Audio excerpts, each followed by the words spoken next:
Hi, this is Nicole Roberts-Jones, and welcome to Amplify Your Brilliance. What I know for sure is that one of life's greatest gifts will meet you when you go after your more. And so here is where I share with you thought-provoking insight and behind-the-curtain conversations with women who have reached the pinnacle of success because they went after their more. And I really want you to get this. One idea from these episodes can make a remarkable difference, not just in your business, your career, but in your life. Also, make sure you join the conversation in our Facebook group. Go to thebrilliancetribe.com. Now grab your pen as we begin today's session of Amplify Your Brilliance.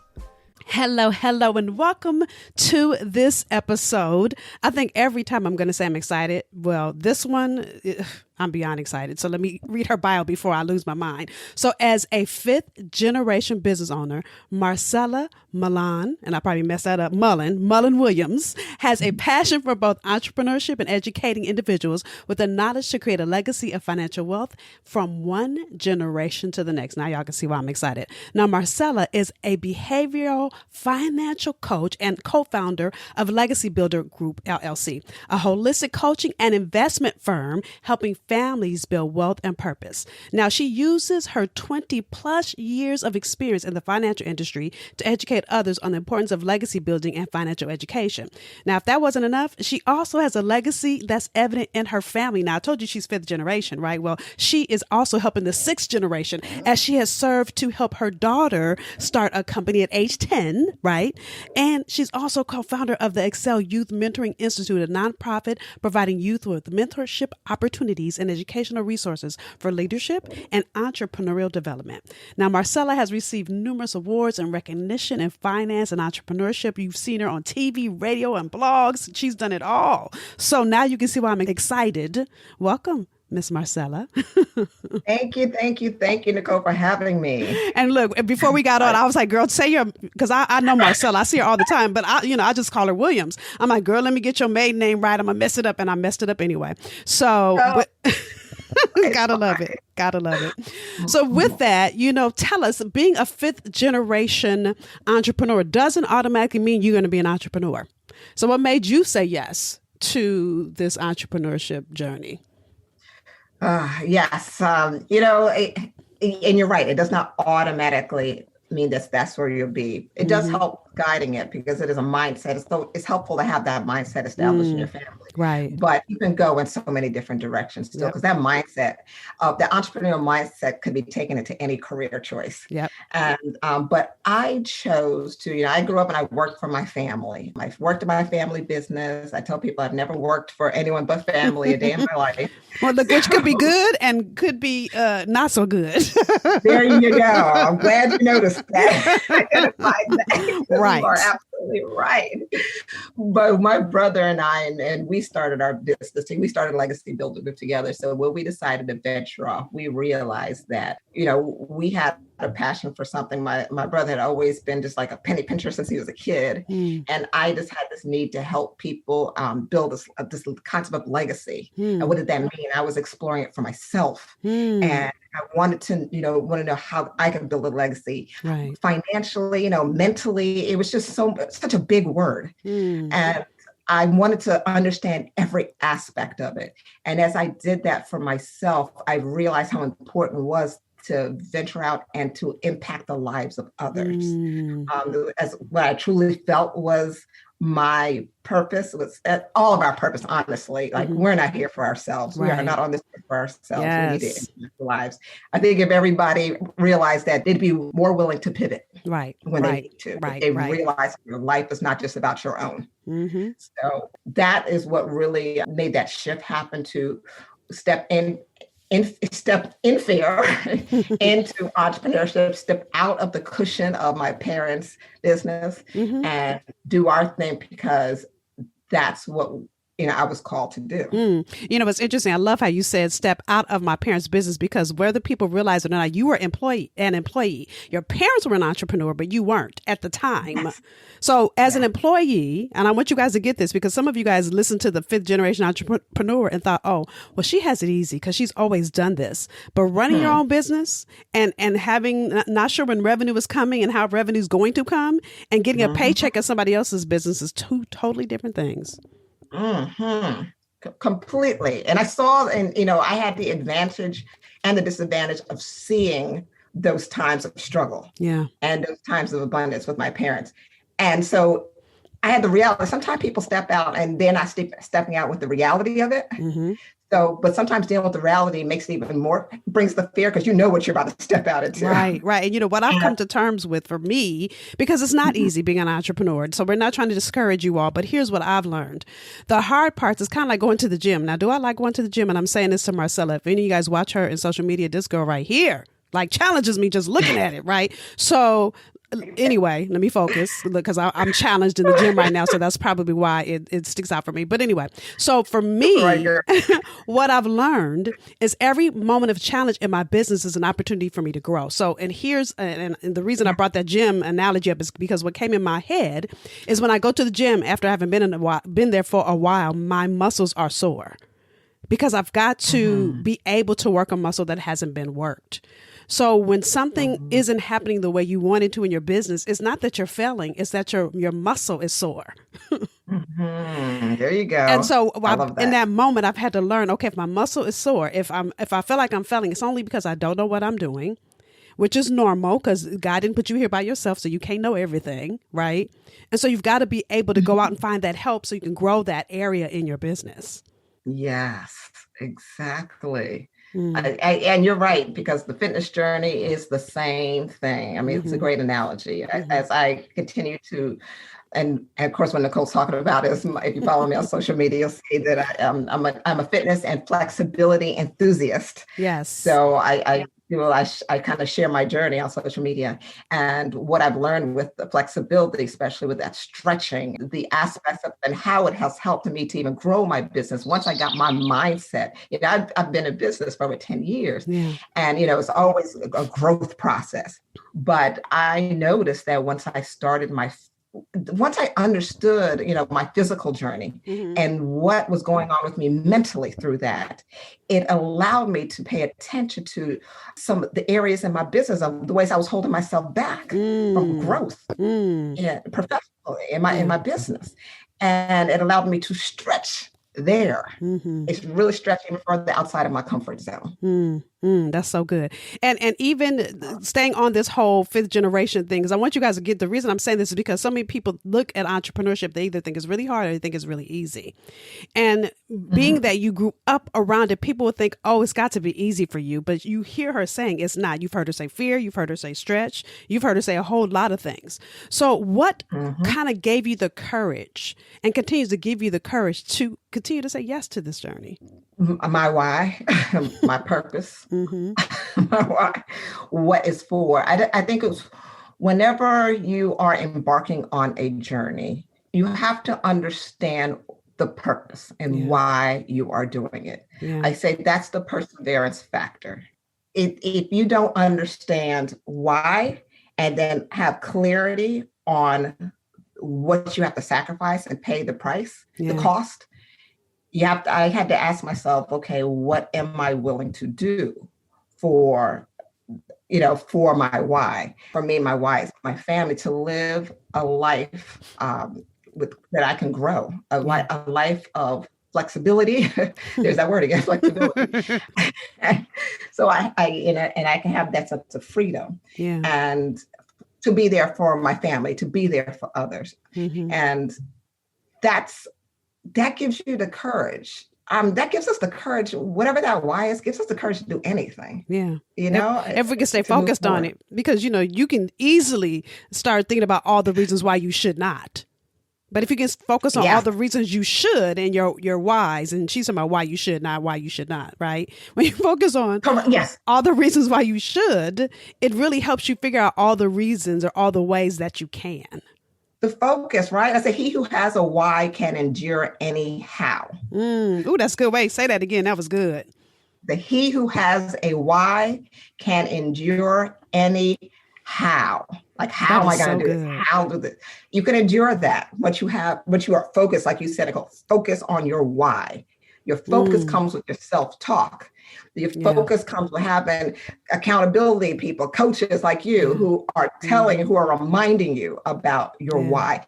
Being in the right circles who are reminding you about your why, because they have whys and they are going after their whys. So you have to be able that your circle, your self-talk, behavior, your values, all of it has to line up. I'm telling you, I'm like seriously going into 2021 with alignment and being in alignment with my values and having clear. I spent 2020 really focused on understanding my unique value and my values, my core values. And all of those tie into your why and why you're doing what you do. And when you have clarity on that, you have that focus, you can keep going.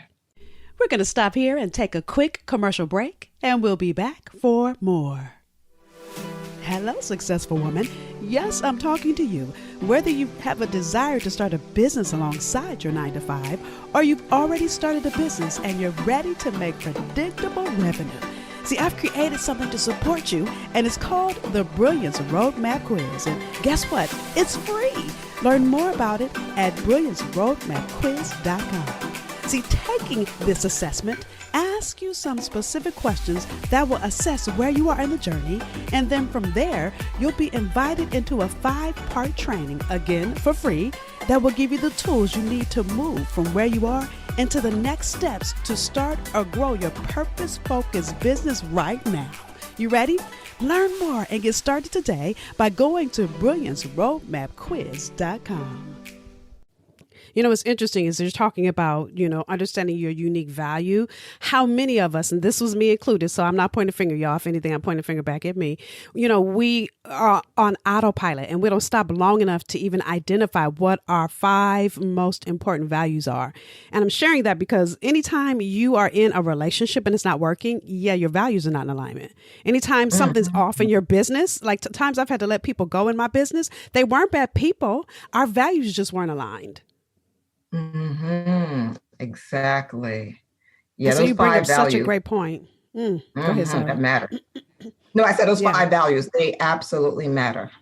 Yeah. I mean, even if those of you that are still working in a corporate job and you feel like you are going to work and you don't like it and something's off, well, one might be that you have an inkling to start a business. But here's the other thing I learned, because I started my business alongside. I never say side hustle, by the way, because if you look up hustle in the dictionary, it says pimp and prostitute in the definition. And I'm not trying to have you pimp your gift, right? But the reason I'm saying alongside is when I was working at my job, there were 2 reasons why I couldn't stand it. One, because I wasn't supposed to be there. But second, my values weren't in alignment with where I was working. And until you get clear on that, even relationships I had prior to my husband and I have these whole long conversations about how even, I'm his, I always say upgrade wife, because he was married before me. Right.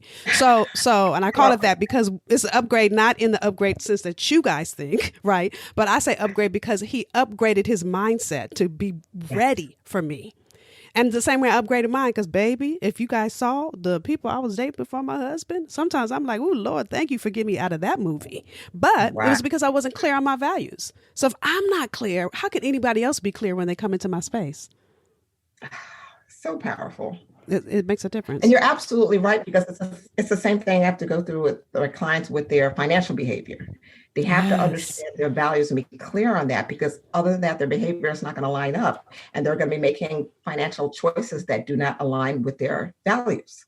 Ooh, and I say to my clients all the time, all money is not good money. Very true.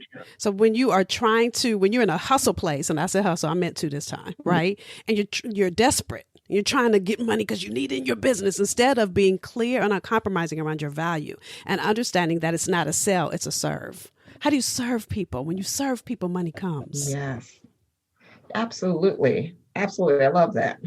And so as a financial planner, tell us more about that because, I interrupted you. I got all excited. That's what happens when you're like-minded individuals. We follow our flow in here. As a finance, you were saying a lot of your clients, you see them making bad financial decisions. Yes.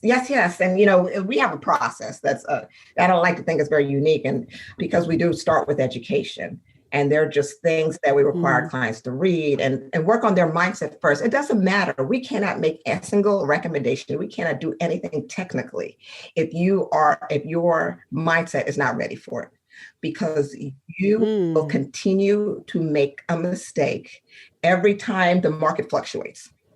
You are, and that's the thing. I think if you know nothing about investments, you know the basic rule, and that is buy low, sell high, right? Everyone understands that concept.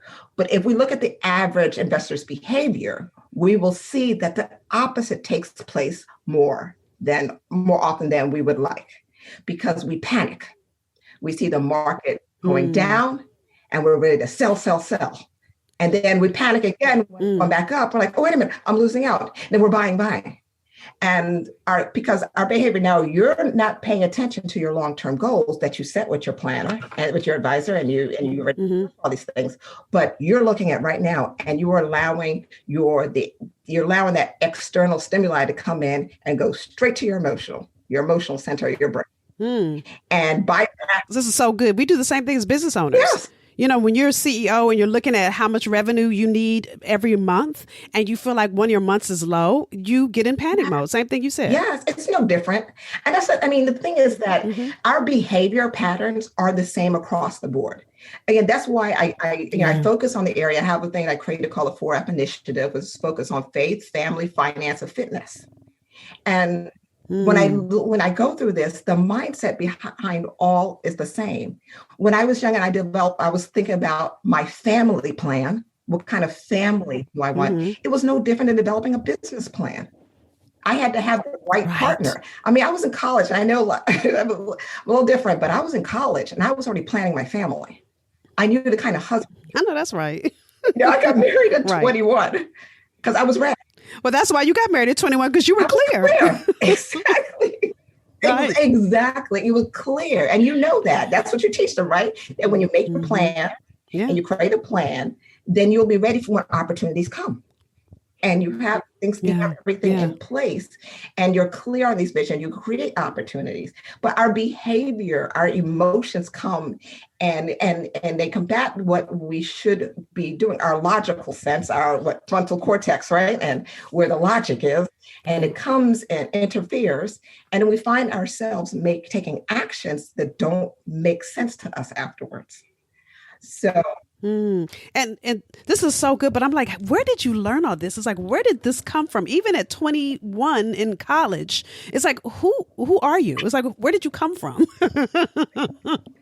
It was a calling. It was definitely a calling, and the upbringing of my family. But it's, I always tell people, just because for the longest time, I felt I couldn't share my story because I didn't go through enough turmoil. I didn't have a testimony to share, because people want to hear the overcoming story of, they overcame this. But I think that's why I'm a youth advocate, and I love young people, because I want to understand. I want young people and parents to understand that your kids don't have to go through something. They don't have to go through this certain type of destruction or turmoil and then have come out on the other end well. Just reminded me. So my husband in the middle of the night sent me this video. And I don't know if you've seen it. So if you haven't, tell me, I'll send it to you. Of her, the singer, Her. She was on the Today Show at 10 years old. 10 years old, you guys. And she was playing the piano and singing Alicia Keys' If I Ain't, what's that song called? Her first song. Listen, y'all, I can't sing. So if I try to sing it, you're going to be like, ooh, Lord, no. If I Ain't Had You, Baby, or whatever that song's called. It's like one of her first hits. And this little girl at 10 years old And I think it was, I can't think of the name of the reporter, but she was like amazed. She was like, she said the same thing I just said to you. Where did you come from? And it was like she had this innate gift the same way you did.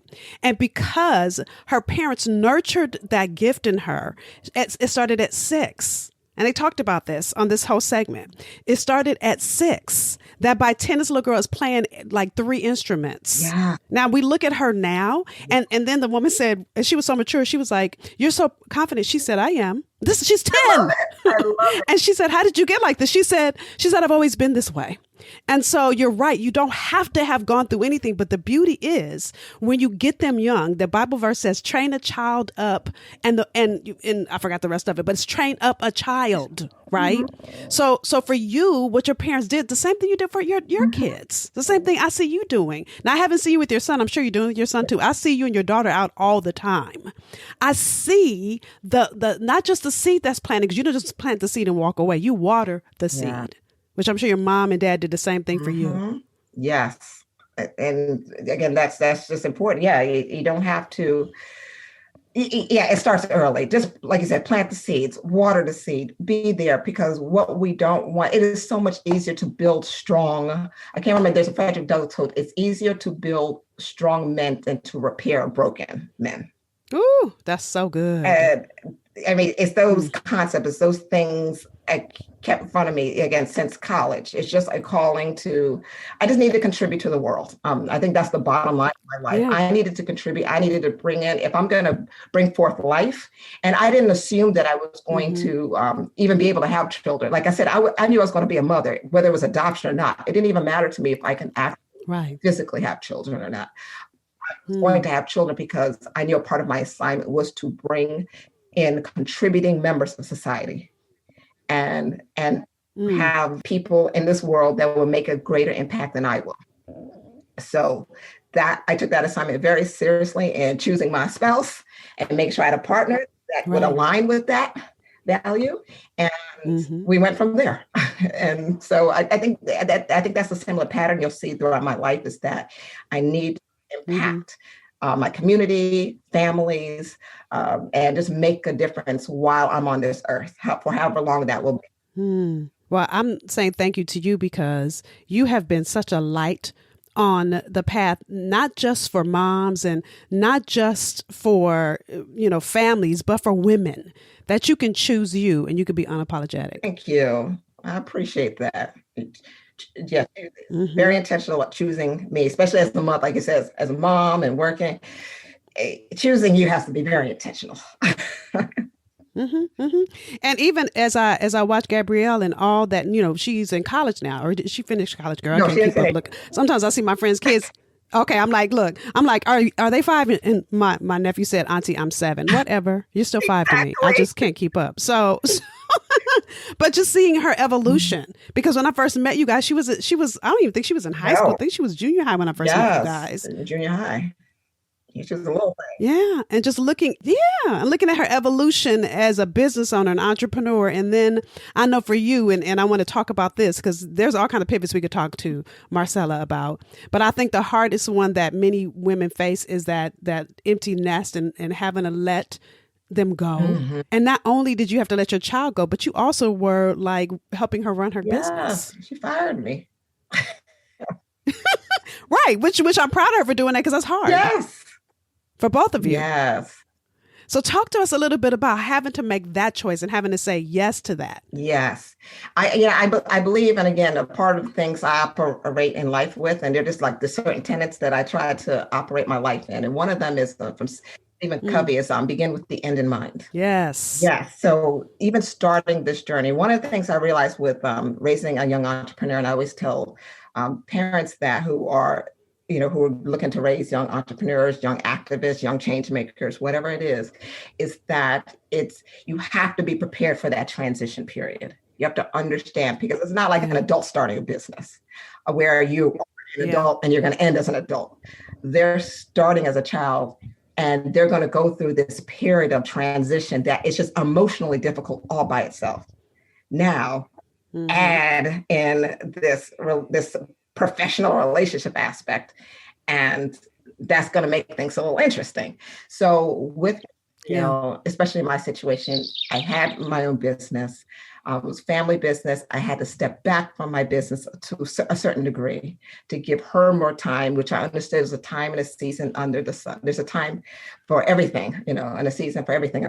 Yeah. So I was willing to do that and make the sacrifices that I needed to do. That included not growing my business at the time, just allowing it to maintain. Right. And then working with her. But when the time came for the transition, again, the transition from child to teenager, having to be very clear on, okay, where are you? Are we still here? Are you still, where are you mentally with all of this?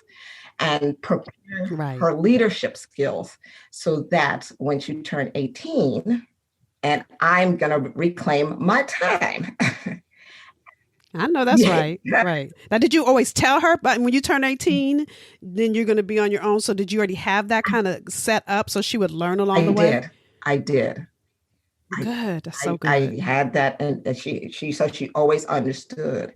And there were different things I told her, even along the way, if I ever get to a point where I am not allowing you to be who you need me to be, then you fire me. Don't you dare feel bad. You let me go, get someone else who can step in and help you grow. If I get that's such a powerful statement. That's not an easy statement to make. No, it's not, because we get in our feelings, right? Yeah, exactly. And I know you have family, so it's family still, and it's the parental role. And I know you have nieces and you have nephews, and they're like Right. And you want to tell them what to do, and you want to make sure they're making the right decisions and all these type of things. So I know you can relate, and it's the same thing.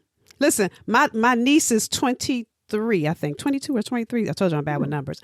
And when she comes and says, "Auntie, this is whack on your social media," first I want to say, "Excuse me, little girl." But I have to stop because she's 23, right? And so I have to ask her, "Tell me what you mean by whack." And she didn't say whack; she said some other word that I don't know, but it's a slang word that I don't know. And so I said, "Tell me what you mean, and then show me how to make it so it won't be that way." And she said, "Okay," and then wrote me a whole plan.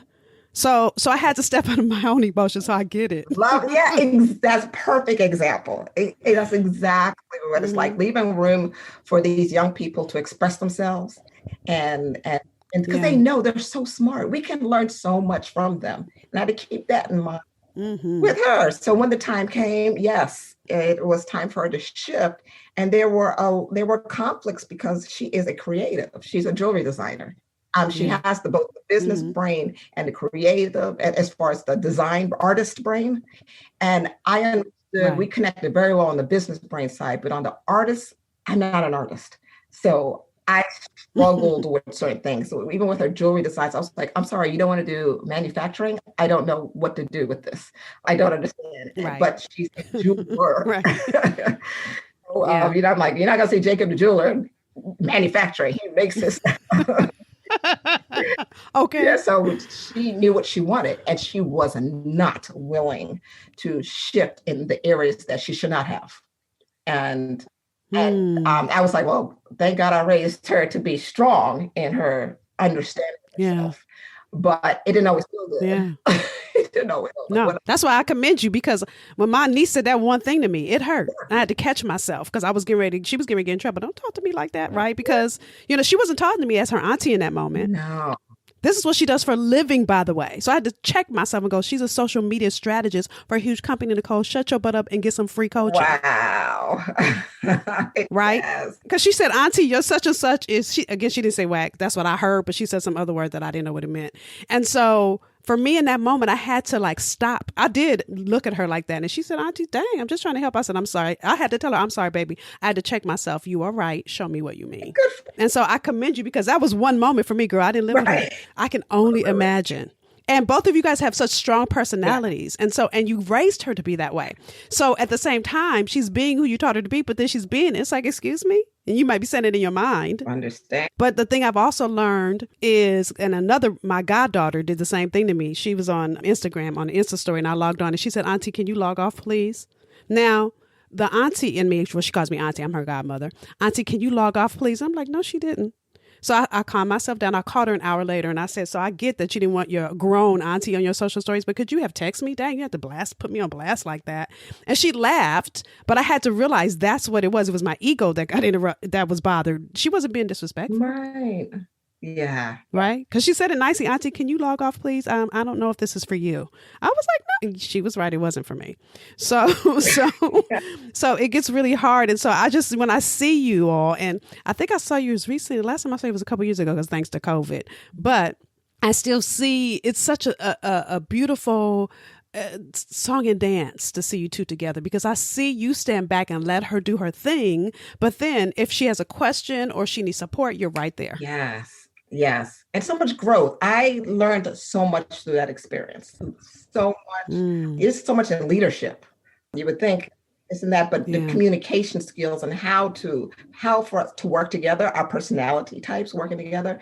I learned, I knew exactly what that season was about, what I needed to be for her, but also what I needed to get out of it. And I got out, hopefully, everything God gave me. I hope I pulled it all out of there. And then the beauty is that you didn't skip a beat and you came back to what you originally were doing. And I'm sure it's in a whole new season of it. Yes. It has been 2020 has been a year. And, I sometimes I feel bad because it was such a hard year for so many people, but it was a year of a lot of growth for myself and for my business. And I'm very grateful for that. Right, because people needed you this year or last year because, finances were one of the things that suffered the most. So you were needed. Yeah, and that's what I was going to say, so don't feel bad for that. Right, because that can only mean that I impacted, again, that I was impacting lives. I was there to support people. Right. And that's the reason for the growth. So I am grateful for that. Yeah. To be able to jump back. Yeah. Well, we're grateful for you. Look, I'm grateful for you standing in your strength, for being the not just the fifth generation, but now nurturing the sixth generation. And what I know for sure is your children will nurture the seventh, because again, I don't know your son, but I know your daughter and I see who she be. So I can only imagine who your son is. Right.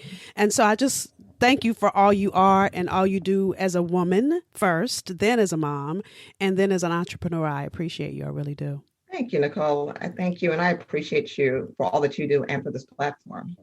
Thank you for joining us for this episode of Amplify Your Brilliance. Now, I want you to walk away from these sessions with value, so answer either one or all three of these questions. Number one, what was your greatest takeaway? Number two, what will you do different as a result of what you heard? See, you may have heard something you've already heard, or you may have learned something new. Either way, don't take the insight that was shared with you for granted. So commit to doing one thing different as a result of what you heard. Number three, what was confirmation for you? What did you hear that confirmed you're on the right path? See, I want you to take a moment and celebrate you. Too often in our journey, we focus on what we're not doing and we forget to celebrate what we are doing. So I want you to share with us something that showed you that you're on the right path. Now again, share. Share either answer number one, what was your greatest takeaway? Number two, what will you do different? Or number three, what was confirmation for you? And share it in our Facebook community. Go to thebrilliancetribe.com and use the hashtag Amplify Your Brilliance. See, each experience we encourage, support, and celebrate as a community. It allows us to expand in possibility and wisdom, in encouragement and love. Now, we've invited you into this community to deepen our journey with being the answer somebody needs and being committed to your next level. So until the next time, be extraordinary, be unapologetic, be bodaciously you, go and amplify.